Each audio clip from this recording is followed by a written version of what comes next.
Lep pozdrav, živja. Spoštovane kolegice in kolegi, dobrodošli v Forstnerjevem vrtu na pogovoru o kvantni mehaniki. Z menoj sta profesor Anton Ramšak, prorektor Univerze v Ljubljani, profesor na Fakulteti za matematiko in fiziko in avtor te imenitne knjige, za katero sem izvedel, da je v bistvu prva samostojna monografija, znanstvena monografija napisana, izdana pri znanstveni založbi Univerze v Ljubljani. Drug moj sogovornik pa je docent Bojan Žunkovič, ki nima le tega privilegija, da je moj brat, ampak je učitelj in raziskovalec na Fakulteti za računalništvo v Ljubljani. Torej, lep pozdrav obema. In lep pozdrav tudi vam, ki poslušate in gledate tale pogovor. Jaz sem Igor Žunkovič in sem se v svojem doktoratu ukvarjal s poezijo in dramatiko Gregorja Strniše. Tudi sam se sprašujem, kako smo pristali v takšni konstelaciji in najbrž se sprašujete tudi vi vsi. Pravzaprav pa obstaja kar dober odgovor na to vprašanje. Prav Gregor Strniša je namreč zapisal, da je sodobna fizika mitologija današnje dobe. Mitologija pa je v arhaični dobi pomenila razlago nastanka in obstoja sveta, kar danes počneta, tako si je mislil Strniša in tako najbrž velja še danes, teorija relativnosti in kvantna mehanika. Zame, ki na fiziko gledam od zunaj in seveda z zanimanjem, je kvantna mehanika točno to, zgodba, ki pojasnjuje, kako deluje naš svet, kako obstaja naš svet, ali pa vsaj del te zgodbe, za katero fiziki pravite, da še ni do konca zapisana. Profesor Ramšak, Toni, poučujete kvantno mehaniko, napisali ste knjigo o njej. Kakšen je vaš odnos do kvantne mehanike? Zakaj ste se pred leti začeli s tem ukvarjati? Zakaj vas prav ta, ne pa kakšen drug del fizike posebej zanima? Ja, hvala lepa za vprašanje. Področje fizike nekako zaobsega res različne poddele. Ampak v resnici se danes z fiziko ne moreš ukvarjati, če se ne ukvarjaš s kvantno mehaniko. Tako kot je bilo pred 100 leti recimo vse samo navadna mehanika, je pač danes potrebno delati za kvantno mehaniko.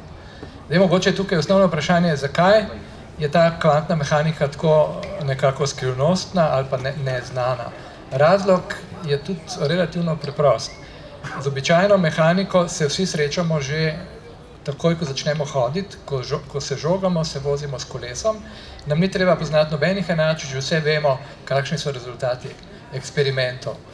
No in šele potem, ko je Newton leta 1687 napisal svojo prvo knjigo, ki pojasni z enačbami, in ko potem študentom pri klasični mehaniki te enačbe razložiš, pa ves formalizem pojasniš, rečejo, sej z enačbami je veliko bolj komplicirano, kot če samo narediš eksperiment. Če žogo vržeš, pa vrtavko zavrtiš, jo je lažje in vsak vse razume, z enačbami je pa komplicirano.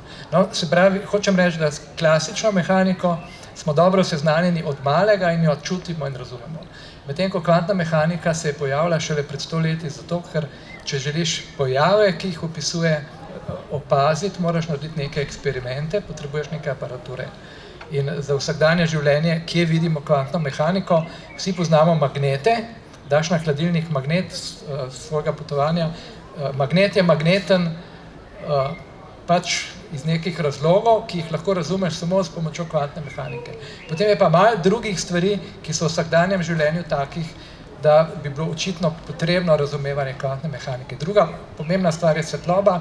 Če pogledamo mavrico, pa če to mavrico zelo natančno pogledaš, vidiš, da ima določeno strukturo, da ni čisto enostavna, zato tudi moraš razumeti kvantno mehaniko, zakaj je tako, ampak to je bilo treba dolga stoletja, da so ljudje tako natančno zmerali.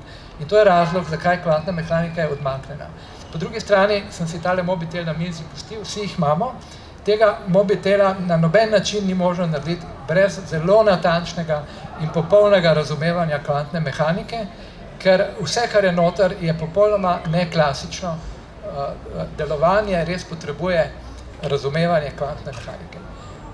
Tako da s tem bom tudi ta prvi del zaključil, ko se piše, da nihče ne razume kvantne mehanike, seveda to provokacija, ki jo je naredil Nobelovec Feynman. Seveda vsi, ki so ta mobitel naredili, so morali razumeti kvantno mehaniko, kot tudi naši študenti, ko diplomirajo. To zaenkrat. Bojan, tvoj prvi stik s kvantno mehaniko je najbrž bil na profesorjevih predavanjih, si predstavljam. Kako si potem ti to dojel, to kvantno mehaniko? Zakaj si se ti začel z njo ukvarjati? Ja, v resnici prvi stik s kvantno mehaniko je bil že prej, nekako me je zanimala povezava med vsemi znanimi silami. Torej, gravitacijo na eni strani ter drugimi silami, ki jih opiše kvantna mehanika. Potem, ko sem pa bil na profesorjih predavanjih, pa sem to svoje vprašanje oziroma zanimanje bolj poglobil in sem ga bolj nekako izostril in so me potem v bistvu začele zanimati ti navidezni paradoksi kvantne mehanike, kot sta prepletenost in kako jo lahko uporabimo za neke praktične stvari, recimo kvantne računalnike. In potem, ker gre pri kvantni mehaniki nekako za statistični opis neke množice delcev, sem potem to nekako hotel povezati z umetno inteligenco, na drugi strani, ki se ravno tako ukvarja z nekim statističnim, s poenostavitvijo statističnega opisa neke množice podatkov.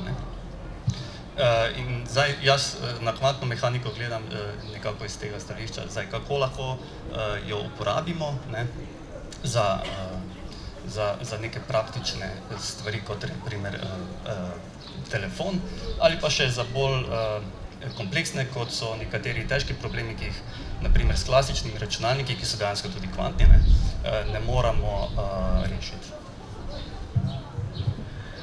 Toni, zakaj pa si se odločil napisati tole knjigo, ker za fizike ni tako običajno, da pišete dolge monografije, bolj običajno je, da pišete članke, o teh člankih se pogovarjate, razpravljate. Knjiga pa je vendarle nekaj dodanega, nekaj pomembnega, se mi zdi, z našega vidika, humanističnega vidika, ima neko težo dobesedno in tudi preneseno. Odkot torej ta knjiga? Hvala lepa za vprašanje. Nikoli si nisem mislil, da bom dejansko napisal knjigo. Ko so me pred mnogimi leti vzeli v službo kot docenta, je bilo na intervjuju za docentsko mesto, je bil akademik Gosar, ki je prejšnji mesec preminil v 99. letu in on me je vprašal, ali boste, kolega, napisali skript ali kakšno knjigo. In jaz sem pogumno rekel, z področja, s katerim se ukvarjam, je ogromno zelo kvalitetnih knjig, povsem nepotrebno je pisanje. In to sem takrat res verjel in profesor Gosar je takrat pokimal in je rekel, ja, tako je. In najbrž me niso vzeli samo zaradi tega v službo, ampak ni mi škodilo. No in zakaj sem jo napisal? Zato, ker sem leto za letom pri študentskih mnenjih dobival komentar, da ni nobenih skript, da ni nobene knjige. Potem je prišel COVID, leta 2020 sem potem se odločil, da bom napisal in sem vsak teden po predavanjih zapisal, kar je bilo napisano, kar je potreba. Tako da sem na ta način napisal polovico knjige. Prva polovica je razširjena zbirka tega, kar se normalno odpredava. Odpredava se približno polovico, do morda dve tretjine tega, kar je v prvi polovici. Drugi del sem pa potem, ko sem pa dobil nekako veselje do pisanja, sem pa v drugi del napisal tisto, s čimer sem se sam ukvarjal, kot je kolega že rekel, edina in glavna zanimiva stvar je kvantna prepletenost in pa interpretacije kvantne mehanike. To sem sam kot hobi že študiral, sem pa not napisal, ker sem vedel, da so kolegi, ki so sicer tako kot jaz glede kvantne mehanike izobraženi, morda manj seznanjeni s tem drugim delom. A je bilo mogoče pri terminologiji, pri primerih, pri analogijah, treba kaj domišljije ali pa kaj takega? Jaz imam sam izkušnje, da ko prvič uvajaš neko teoretično področje pa kaj takega v slovenščino, se tudi s tem treba ukvarjati.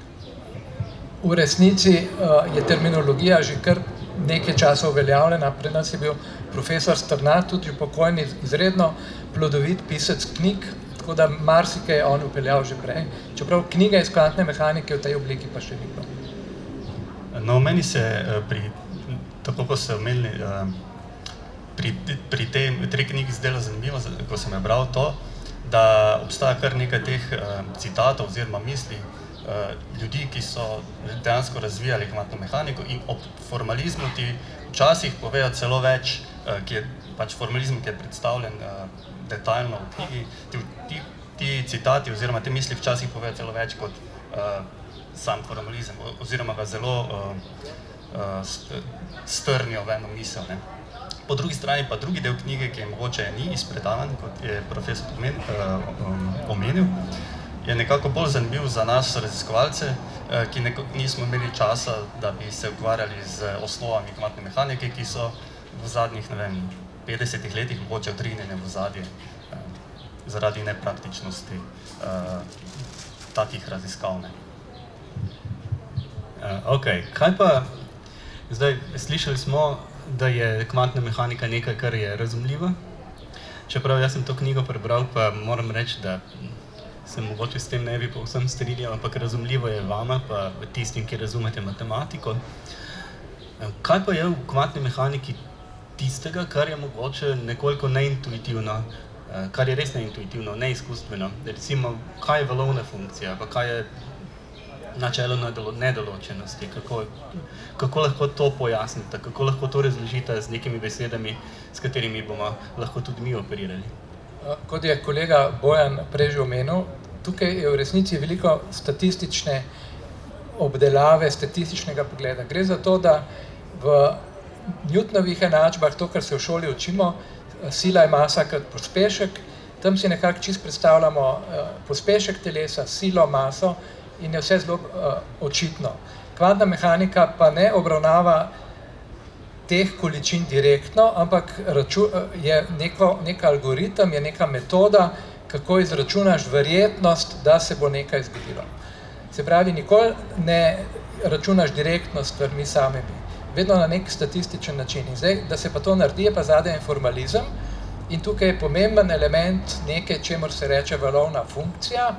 Se pravi, to je neka matematična tvorba, s katero računaš, ki se pokorava enačbam, ampak ko na koncu izračunaš verjetnost, moraš iz te valovne funkcije še nekaj izračunati in dobiš samo številko, s tako in tako verjetnostjo se bo nekaj zgodilo.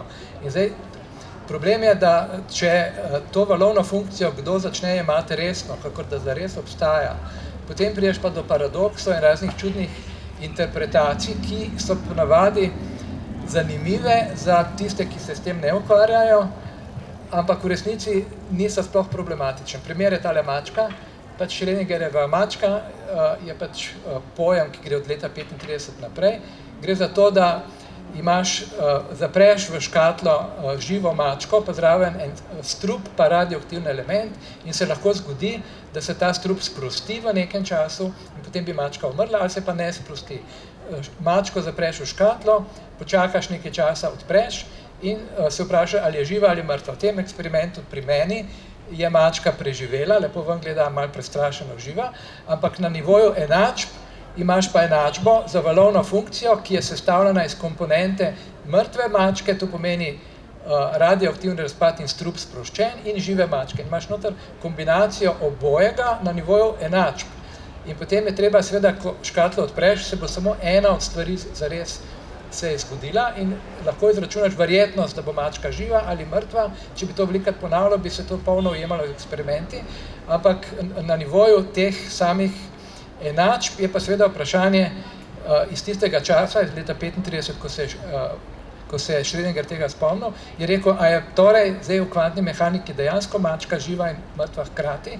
Seveda za nas fizike je to orodje in mi zdaj vemo, da so ta vprašanja nesmiselna, enostavno je treba izračunati verjetnost, da bo živa in ko to izračunaš, bo tudi res tako.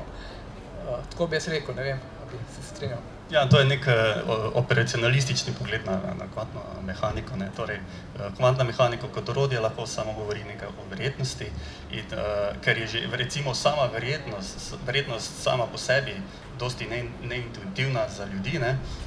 To lahko vidimo iz te stare oddaje, ki jo je Monty Hall, ko so odpirali vrata in za enimi vrati je bil avto, za dvema vratoma pa ne. In potem najbolj učinkovita strategija v tem primeru je da menjaš, ko ti nekdo druga vrata odpre. In ta nekako verjetnostno razumevanje sveta nam ni najbolj domače. Potem, ko pa peljemo še neke druge koncepte, kot so recimo superpozicija ali pa nedoločenost, pa to postane še malo bolj neintuitivno.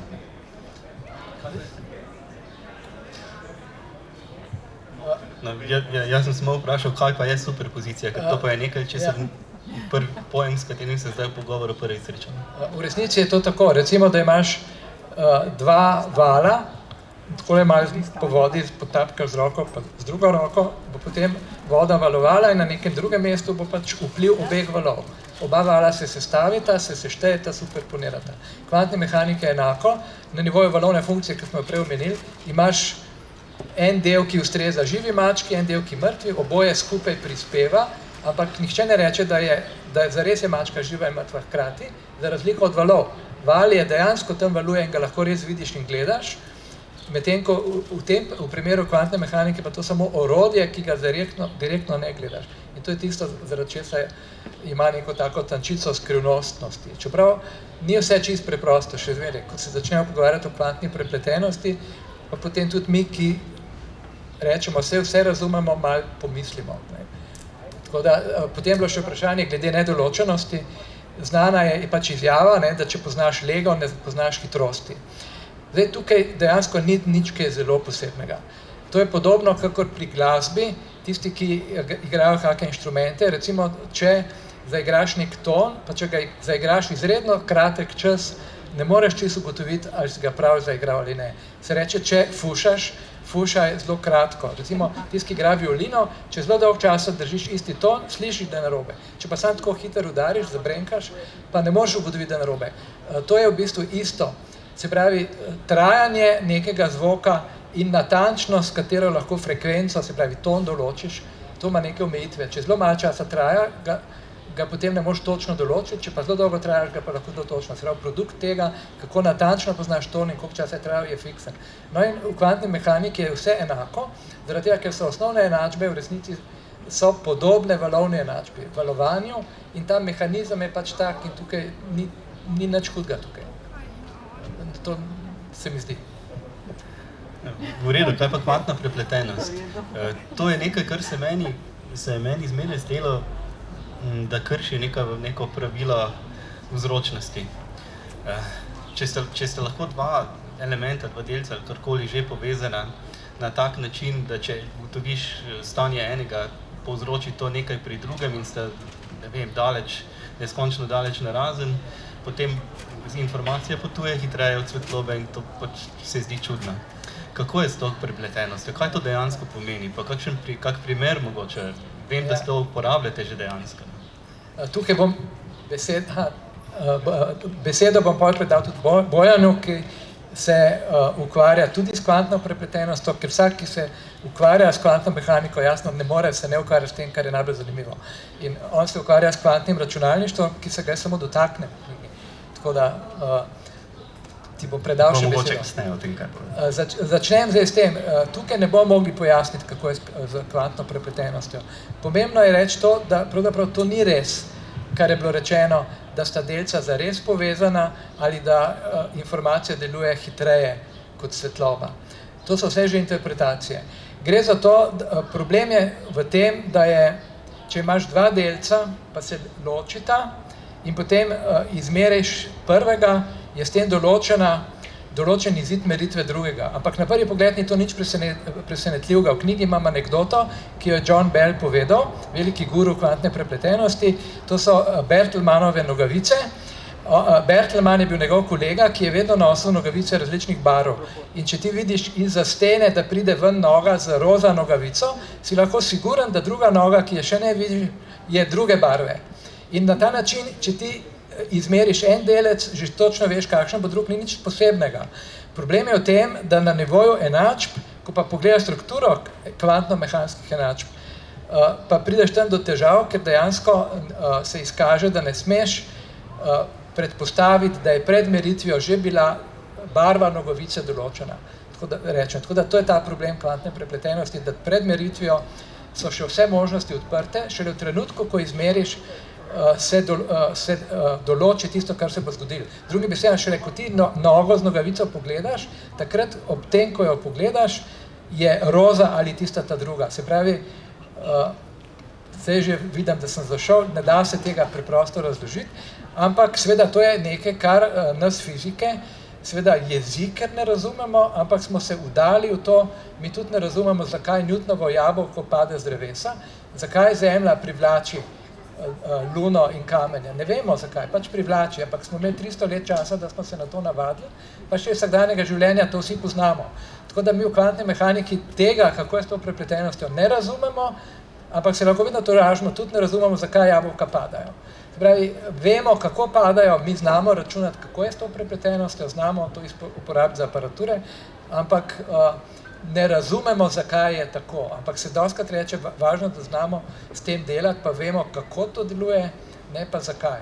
Zdaj, tukaj bi se dal še kaj povedati, bom prepustil besedo kolegu, ki se dejansko tudi s tem ukvarja. Ja, prepletenost se dejansko uporablja za reševanje nekih problemov dosti hitreje, kot jih lahko rešimo s klasičnim računalnikom. Ampak tu mogoče gre tudi za bolj globok problem, ne vem, ki je tudi že del interpretacije kvantne mehanike, oziroma da v bistvu prepletenost bi lahko povedal na tak način. Če meriš odločitev, na kak način boš nekaj meril, na eni strani lahko vpliva na tvoje znanje, kaj se dogaja na drugi strani. To je pač prepletenost. Potem druga stopnja tega pa so tako imenovane Bayesove neenačbe, ki so pa del nečesa, kar se reče v kvantni mehaniki kontekstualnost. To pa pač pomeni, da če ti recimo, kontekstualnost lahko razumemo nekako tako, da če gledamo recimo barvo avta z ne vem, obliko avta ali pa barvo avta z številom koles, bomo dobili drug rezultat. Torej, odziv meritve, glede na to, kakšna interpretacija z skritimi spremenljivkami, vrednost skrite spremenljivke je odvisna od tega, v kakšnem kontekstu meriš ti recimo avto ali z barvo ali z številom koles. To je nekako globji problem oziroma nekako izvor te prepletenosti. Mogoče bi kar takoj se navezal na to kontekstualnost. V resnici gre za to, da predmeti ali pa neki objekti nimajo lastnosti, dokler jih ne pogledaš, dokler jih ne izmeriš. Imajo cel nabor možnosti, se pravi, nogavica je lahko roza ali pa ne roza, ampak ko jo greš pogledat, takrat ob tem postopku boš pa videl, kakšna je. Ampak je bilo več možnosti. Se pravi, eksperiment, fizikalni eksperiment ti vedno da rezultat, ki je eden od možnih. Kvantna mehanika je pa orodje, da ti pove, s kakšno verjetnostjo se bo ena od teh možnosti zgodila. Zdaj, kontekstualnost je mišljena to, da odvisno od tega, kaj meriš, ena od teh lastnosti bo kot rezultat. Dejansko je to, zdaj, ko poskušava takole razložiti, nisem jaz nič boljš povedal pri ti. No, zdaj, če smo že pri tem, pri znanstveni fantastiki na tak način, me pa zanima, in tudi nismo še pri koncu našega pogovora, ampak bližamo se zadnjemu delu, me pa zanima, kako je s tehnologijami, ki jih je mogoče potencialno razvijati skozi uporabo kvantne mehanike, pa ne samo telefonov, pa razlago Maurice, ampak bolj specifično recimo kakšnih warp pogonov iz znanstvene fantastike, pa kaj so to črvine, pa potovanja skozi vesolje z velikimi hitrostmi in tako ne. Niti ne vem, kaj bi rekel, no. Ne vem, v bistvu ena taka uporaba bi bila, to, kar smo se prej pogovarjali, nek kvantni ključ v kvantni kriptografiji, recimo. To prepletenost se da uporabiti za varno komunikacijo med dvema osebama, recimo. Ja, zdaj, glede na to, da sem že imel take intervjuje, sem malo bolj ulaufal. Zdaj, tudi v tej knjigi imam to anekdoto. Michael Faraday, to je taki izumil indukcijo. Indukcija je to, kar ste se v šoli učili, imaš magnet, pa žico, pa tako premikaš, pa se pa malo tok teče, pa se lučka posveti in podobno. Kratka indukcija. On je to izumil okoli leta 1850-1860 in je takrat na raznih sejmih oziroma eksperimente kazal kot zabavljač, kot zanimivost. In takrat je bil zraven bodoči premijer angleški, takratni minister finančni, je vprašal zelo zanimivo, zakaj je to dobro. In baje mu je Faraday rekel, ne vem, zakaj bi to bilo dobro, ampak siguren sem, da boste nekoč to obdavčili. No, to je baje to bilo res. In potem takoj za začetkom 20. stoletja je pač Tesla vse te svoje izume naredil. Elektrika je danes nekaj, kar ne samo se obdavča, ampak vsak razume, da potrebujemo. Tako je bilo na začetku kvantne mehanike, leta 1935, takrat, ko je bila ta Schrödingerjeva mačka, so ugotovili, le v kvantni mehaniki je nekaj zelo čudenega, to, čemur se reče kvantna prepletenost. No in šele zdaj, v zadnjih 10-15 letih, oziroma v zadnjih par letih, kot je Bojan rekel, smo prišli do situacije, da dejansko ta fenomen kvantne prepletenosti uporabljamo, pa bomo uporabljali za kvantno komunikacijo. Se pravi, oseba A pa B na velikih razdaljah si lahko izmenjata sporočila, ki se jih niti teoretično ne da prestreči ali prisluškovati, in to temelji na tem pojmu kvantne prepletenosti. To je zdaj druga generacija uporabe kvantne prepletenosti. Prva so bili mobiteli, to, da znamo zelo dobro narediti aparaturo, kjer so not zelo mehni elektroni, skačajo in to, potrebuješ kvantno mehaniko, ampak tukaj še ni kvantne prepletenosti. Medtem ko ta druga generacija te aparature, kot je, s čemer se Bojan ukvarja, se pravi kvantni računalniki, ki bodo znali neskončno ali pa izredno hitreje poiskati nekaj v neki tabeli ali pa zlomiti obstoječe šifre, to temelji na konceptu kvantne mehanike in to je šele zdaj prišlo v situacijo, da se bo obdavčilo po 100 letih odkritja. Tako da se zanimivo tukaj zgodovina ponavlja, tako nekako bi to povedal. Ja, kaj pa so kvantni računalniki v primerjavi z običajnimi računalniki? Ja, kot je že profesor povedal, v bistvu je vse, glede na to, da je kvantna mehanika fundamentalna teorija, v bistvu vse kvantno, kar vidimo.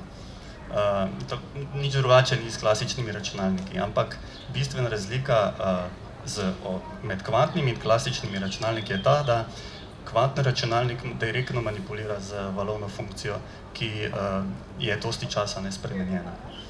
In to nam potem omogoča razne pohitritve raznih izračunov, ki jih drugače ne bi mogli izvesti. In moram še pa reči, da dejansko v bistvu ena taka najbolj znana pohitritev je razbitje tega ključa, s katerim je praktično vse zakodirano, odprtovodnega ključa, RSA, ne vem, kako se reče točno, ampak to niti ni tako pomembno, zaradi tega, ker obstajajo problemi, ki jih tudi kvantni računalnik ne more rešiti. In tem problemom se paradoksalno reče postkvantni problemi. To pomeni problemi, ki jih niti s kvantnim računalnikom ne moreš rešiti. Ja, mogoče je bila prej omenjena teleportacija. Teleportacijo poznamo iz filmov in tam greš v eno omaro, se zabliska, pa iz druge prideš ven. Zdaj, to zgleda res kot popolna znanstvena fantastika. Zdaj, najbolj se ne zavedamo, da je že od leta 1992, ko je išel en članek, ki je utemeljil teorijo teleportacije, v kvantni mehaniki je teleportacija možna. In sicer malo drugače poteka, v podrobnosti ne moramo iti, ampak dejansko teleportacijo imamo in na podlagi te teleportacije tudi lahko mi zdaj komuniciramo na velike razdalje, tako da nihče ne more prisluškovati. In to, kar je Bojan prej rekel, kvantni prenos ključa in pa lomitev šifer. Vse, kar mi zdaj pošiljamo, je zakodirano. Bančni podatki, osebni podatki, zdravstveni podatki, ogromno informacij gre in zdaj se ve, da te velike sile te podatke zbirajo in ko bojo na voljo kvantni računalniki, jih bo za veliko lahkoto odpreti. Vse te šifre bodo tako rekoč prozorne, ko bo kvantni računalnik zares deloval.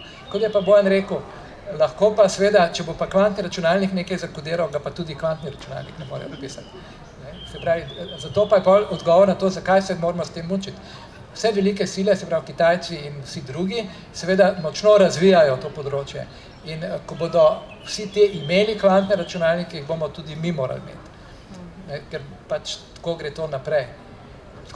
Ja, saj v resnici kvantne računalnike že imamo, ampak nekako in tudi so prosto dostopni, tako da če greste na internet, lahko se igrate s kvantnim računalnikom, recimo 10 minut na mesec, ampak ti zaenkrat še niso uporabni. Tako da v resnici zdaj, v smislu, da bi lahko naredili z njimi nekaj dosti hitreje kot lahko klasično.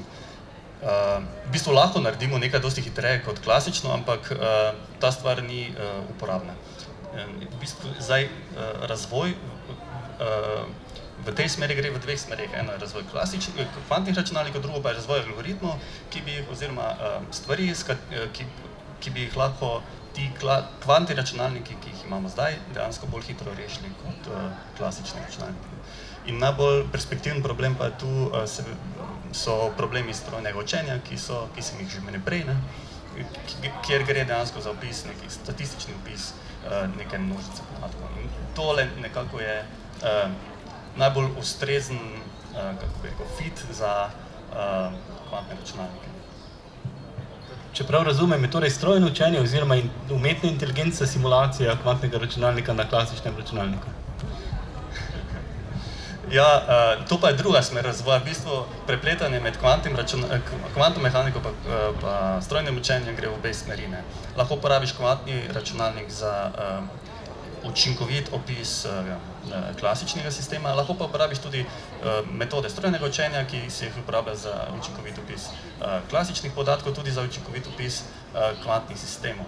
Ampak ta učinkovit opis ne more biti boljši od kvantnega računalnika, oziroma ga ne more simulirati, zaradi tega, ker če bi to se dalo, potem lahko rešili tudi neke zelo, zelo težke probleme, oziroma kvantni računalnik ne bi bil uporaben. Omenila sta večkrat med tem pogovorom interpretacije in kvantno mehaniko. Zdi se mi, kot da ločujete med tem, kaj je interpretacija kvantne mehanike, ali več interpretacij in kaj kvantna mehanika je. Lahko mogoče pojasnite, Toni, pa tudi Bojan, v čem je tu poanta, oziroma v čem je razlika, pa v bistvu kakšne so te tri glavne interpretacije? Ja, hvala lepa. Temu je posvečen velik del drugega dela moje knjige in to je bilo tisto, s čemer sem se jaz že zadnjih 10 let bolj kot hobi ukvarjal. To ni čist redna snov, oziroma sploh ni redna snov, ki bi se jo predavalo, ker sem pa to naštudiral in sem opazil, da kolegi pravzaprav tega ne vejo, sem potem dal noter in sem se s tem seveda zelo zabaval. Gre za naslednjo zadevo. Prej smo že rekli, da kvantna mehanika je orodje, kako zračunati neko verjetnost. In vsi vemo, da je bila kopenhagenska šola, Niels Bohr, Heisenberg in vsi te veliki guruji kvantne mehanike, so bili pristaši pravila shut up and calculate. To pomeni, tiho bodi in računaj. Ne smeš razmišljati, zakaj je tako. Ti imaš enačbe, iz enačb zračunaj in kar zračunaš, tako bo. In to je osnovna, tako imenovana kopenhagenska interpretacija kvantne mehanike, kjer se držiš enačb in iz njih vedno pravilno, rezultat je vedno pravilen. Eksperimenti pač danes se vedno potrdijo to, če si le pravilno računal. Poleg tega so pa zdaj ljudje se spraševali, kako je pa mogoče, da se zgodijo te stvari, ki so pri kvantni prepletenosti. No in potem je David Bohm leta 1952 postavil dodatno teorijo z dodatnimi enačbami, kjer natančno pojasni, kaj se zgodi delci, kako oni lahko dejansko pri teleportaciji, kaj se z njimi zgodi.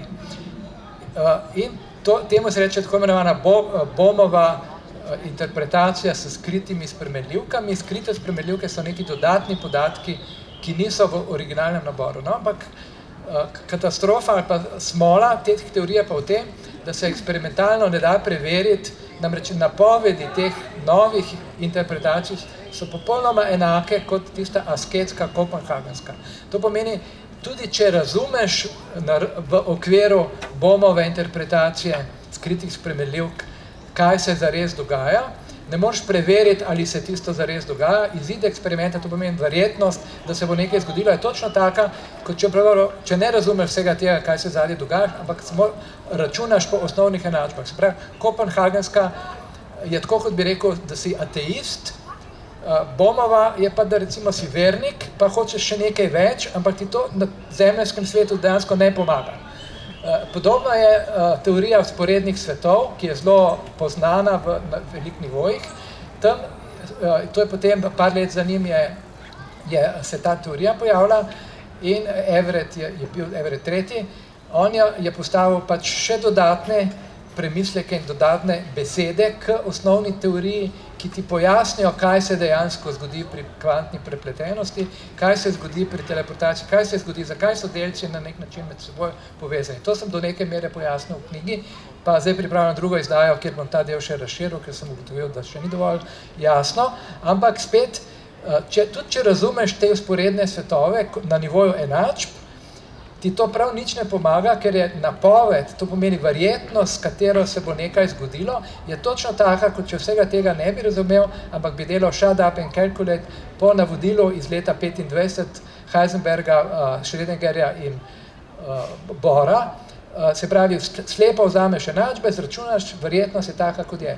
Tudi, če ti razumeš, pa kako je to mogoče, da se je to zgodilo. Se pravi, v okviru Bohmove interpretacije lahko razumeš, ampak ne moš preveriti, ali je to res. V okviru Everettove teorije vzporednih svetov res vidiš, kaj se nekako malo več morda vidiš, kako to gre, ampak izid eksperimenta, napoved eksperimenta je pa enaka, kot če tega ne bi razumel. No in to je zdaj interpretacija. Se pravi, lahko delaš brez interpretacij kot suhoparen fizik, kar tudi smo in tudi tako dejansko delamo, izračunaš, rezultat bo pravilen, lahko pa zraven razmišljaš, pa kako je to mogoče in imaš na voljo popolno teorijo, kako je to mogoče. Vse vidiš, kaj se dogaja, samo nimaš pa dostopa, da bi preveril, če se to res dogaja. Se pravi, nebesa, lahko gledaš, kako delujejo, ampak nimaš možnosti pogledati. Ja, interpretacije v bistvu so del te osnove kvantne mehanike, ki hoče nekako pojasniti, zakaj se kaj dogaja. Ampak mogoče v zadnjem času je bolj popularno to, da nekako hočeš rekonstruirati kvantno mehaniko z nekih principov, podobno kot je Einstein rekonstruiral te Lorentzove transformacije s tem, da je rekel, da je svetlobna hitrost konstantna.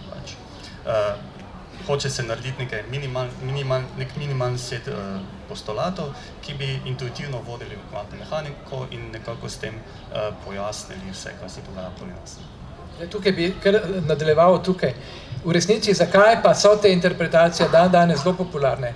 Dejansko pokojni profesor Stanat, ko sem se z njim pogovarjal pred več kot 10 leti, mi je rekel, iz tega področja ne boš mogel nobenega članka napisati, ker je to v regularni literaturi se o interpretacijah ne objavlja.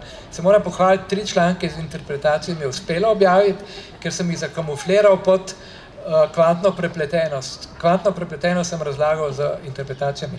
Tako da dejansko danes je to postalo popularno, ravno zaradi tega, ker vemo, da pa kvantne mehanike ne razumemo, oziroma sveta ne razumemo popolnoma. Se pravi, mi ne vemo, kako gravitacijo, se pravi, Einsteinove enačbe, črne luknje, to je danes dejansko že tudi potrjeno, kako to povezati s kvantno mehaniko. Se pravi, mi nimamo enotne teorije, ki bi kvantno mehaniko in gravitacijo, se pravi, majhen svet, majhne elektroni in velike galaksije, kako bi to povezali z isto teorijo in vemo, da naša teorija o gravitaciji in naša teorija o kvantni mehaniki, ko jo pripelješ v ekstremne pogoje pri črnih luknjah, recimo, pride do protislovi. To pomeni, vemo, da je nekaj s temi teorijami narobe, ampak je to izredno težko preveriti, ker nimamo eksperimentalnega dostopa do tega. Tako da zdaj se, tako kot Bohr, tako kot Bohm, kakor tudi Everett, ona dva sta razmišljala z interpretacijami, tudi zato, da bi prišla do neke nove kvantne mehanike, pa zaenkrat nobenemu še ni uspelo. Se pravi, vse te rezultate teh interpretacij so na koncu, rezultati so enaki.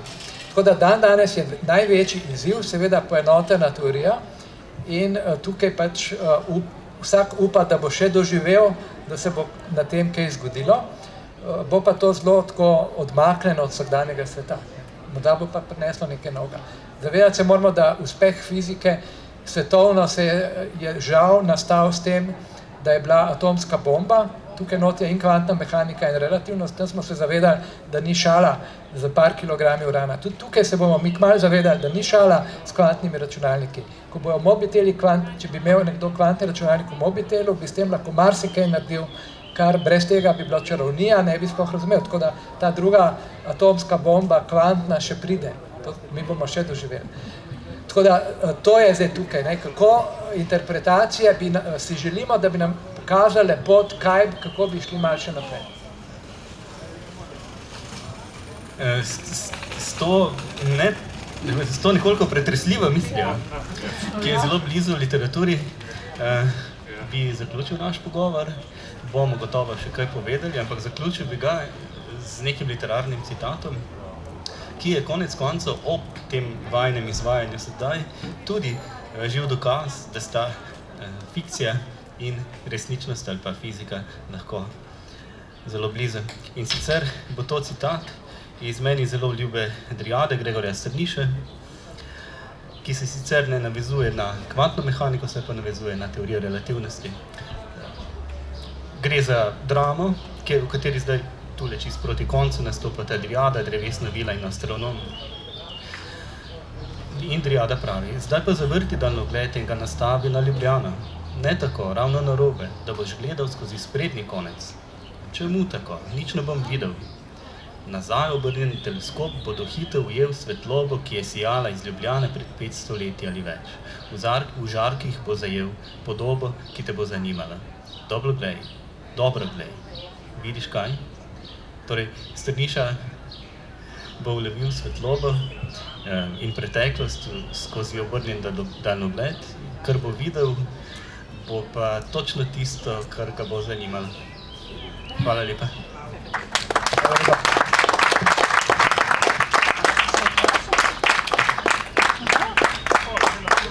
A so možna vprašanja? Tukaj imamo kolega, ki bi rad Aleš. Sem malo...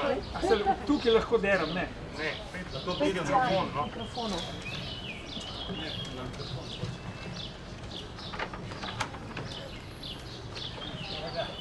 Jaz sem pa nateral v nekaj, kar nisem računal. Hotel sem vprašati, kakšno ima strokovno težo ta Everettova interpretacija, da se različne možnosti dejansko v vzporednih svetovih realizirajo, da jaz izpod 40 let vlečem svojo predstavo tistega eksperimenta s curkom elektronov, ki gre skozi dve reži in da če ni merilne naprave, bo tam razpršeno, tako kot da bi bilo valovanje. Če daš pa zdaj merilno napravo, se bodo pa obnašali tako, da se bodo elektroni zabili na uno, karkoli že, ekran na dveh mestih. In da, ko sem jaz prej zastopil, da preden ti vklopiš merilno napravo, imaš mnoge možnosti, potem se pa realizira oziroma ena ali druga. In da, če se prav spomnim, jaz sem to pred 40 leti bral, je pa Everettova teorija, da se vse možnosti realizirajo, ne samo tiste dve, ampak vse ostale, ampak v paralelnih svetovih. A je to še neka teorija, ki je zanimiva? Ja, na hitro bom poskusil odgovoriti, kaj več pa v moji knjigi.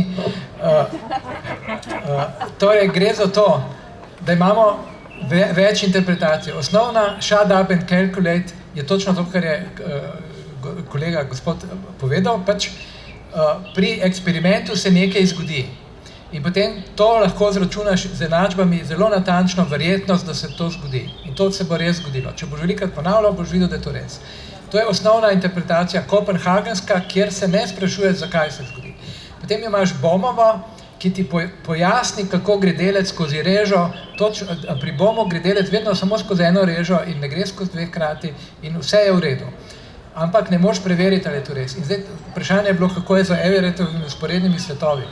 Vzporedni svetovi, ta teorija je pač pravilna, nič ni not narobe, ne moreš pa preveriti, ali so res paralelni svetovi, ker vedno živiš samo v enem. Na noben način ne moreš ugotoviti, ali so tudi drugi. Zakaj bi se z njo sploh ukvarjal? To je mogoče, ni bilo časa, je pa v moji knjigi pojasneno. Gre za to, kopenhagenska interpretacija zgleda enostavna, shut up and calculate, ampak ima pa eno zadevo, ki pa nikomur ni všeč. Namreč, na začetku se omejiš, rečeš, takole si omejiš prostor in rečeš, tukaj noter je kvantni svet, tukaj živijo delci, ki se pokoravajo kvantni mehaniki, zunaj te škatle smo pa mi, smo pa v klasičnem svetu. In moraš razdeliti svet v kvantni in klasičen, nihče ne pove, kje je meja, je pa nekje vmes meja. In zdaj delaš eksperimente, potem pride do nečesa, v čemer se reče kolaps valovne funkcije in ko si ti zunaj, z drugim besedam, to je ta naša škatla z mačko. Škatla z mačko je kvantni sistem, mi smo zunaj v klasičnem. Ko škatlo odpremo, je ta mačka živa ali mrtva v našem klasičnem svetu, prej je pa v kvantnem bila v superpoziciji mrtve in žive. In potem se še nekaj vpraša, je hkrati lahko živa in mrtva. Ja, na nivoju enačb ja, ampak kaj pa res, moraš pa narediti eksperiment in ko škatlo odpreš, je živa ali mrtva. In zdaj je poanta v tem, da pri Everettovih vzporednih svetovih se daš mačko v škatlo in potem se bo zgodilo nekaterim opazovalcem, da bo živa, nekaterim, da bo mrtva, ampak nikoli se ne bojo srečali. Se pravi, ni nobenih teh konfliktov, vse je lepo, ampak ne moš pa preveriti, ali je res tako. Posebej pa potem problem pri kvantni prepletenosti. Imaš različne opazovalce, en vidi roza, Bertelmannova nogavica, en vidi neko drugo. In potem, kaj se zares zgodi, se pokorava kvantni mehaniki, ampak, kot je prej bilo rečeno, nas to zelo moti, ker zgleda, kakor da se je nekaj zgodilo nadaljavo hipoma, kakor je to v Bohmovi interpretaciji, ali pa morda celo v interpretaciji Bellovih neenačb. Medtem ko pri Everettovi teoriji je pa tako, da se nič ne zgodi hipoma in nič se ne zgodi skrivnostno na razdaljo, ampak se zgodijo vse možnosti, ki so v enačbah, ampak mi, ki pa živimo življenje, se pa nam zgodijo samo take stvari, ki se pokoravajo kvantni mehaniki. In potem, če vprašaš velike guruje, to anekdoto sem not napisal, je dejansko, se zgodi to, da ko se srečajo opazovalci kasneje in primerjajo svoje rezultate, se vedno srečajo samo tisti, ki živijo v tistih svetovih, kjer se pokoravajo kvantni mehaniki. Nekako, mogoče nisem bil čist preveč jasen, ampak zaključil bi tole, tukaj se da ves čas dopolnjevati. Gre za to, da Everettova teorija vzporednih svetov je pomembna zato, ker bi mi radi cel svet opisali z eno samo teorijo. Ne bi radi razbili sveta na škatlo, ki je kvantna in je mačka not in mi smo zunaj živi. Zakaj bi to radi naredili? Zaradi tega, ker bi radi celo vesolje opisali z eno teorijo. Celo vesolje je pa cel svet, kjer smo mi noter. Mi smo v kvantnem svetu. Mi verjamemo, da smo mi znotraj kvantnega sveta, ne da smo mi v klasičnem kvantni pa nekaj druge. To je zelo umetno. Se pravi, če smo mi del kvantnega sveta, potem enostavno ne moramo delati s kopenhagensko teorijo, potem lahko pa delamo zelo dobro z teorijo vzporednih svetov. Tako da vsi te veliki guruji sodobnega, kot je pač če jih prisiliš, če verjamejo v kakšno teh teorij, bojo rekli, da jim je bolj pri srcu teorija vzporednih svetov. Ta teorija je trenutno, bi jaz rekel, precej realna, nima nobenih protislovi, razen tega, da mi ne moramo preveriti, ali so res vzporedni svetovi. Ampak ni teh paradoksov. Mogoče tudi dopolniti. Ja, v bistvu gre za to, dejansko, kot je že profesor povedal, kje postavimo mejo med klasičnim in kvantnim svetom, kar se formalizira kot nek problem meritve. Ko nekaj izmerimo, potem se naše znanje o tej stvari spremeni. In zdaj, ker pa hočemo ravno vse pojasniti z eno teorijo, torej s kvantno mehaniko, mora biti tudi celotno vesolje kvantno-mehansko. In ta neizvezen prehod je težaven za kopenhagensko interpretacijo. Medtem ko pa ta Everettova interpretacija pa ima druge probleme. V resnici v Everettovi interpretaciji se pa vse zgodi, kot ste rekli. In potem interpretacija valovne funkcije celotnega vesolja nima več takšnega kot pomena, kot ga ima v klasični kopenhagenski interpretaciji. Tako da se ta problem meritve nekako skrije v to predpostavko, da lahko mi opazimo samo eno izmed teh možnosti. To je nekako podobna predpostavka, torej podobna tisti predpostavki, ki rečemo kolaps valovne funkcije. Še kakšno vprašanje?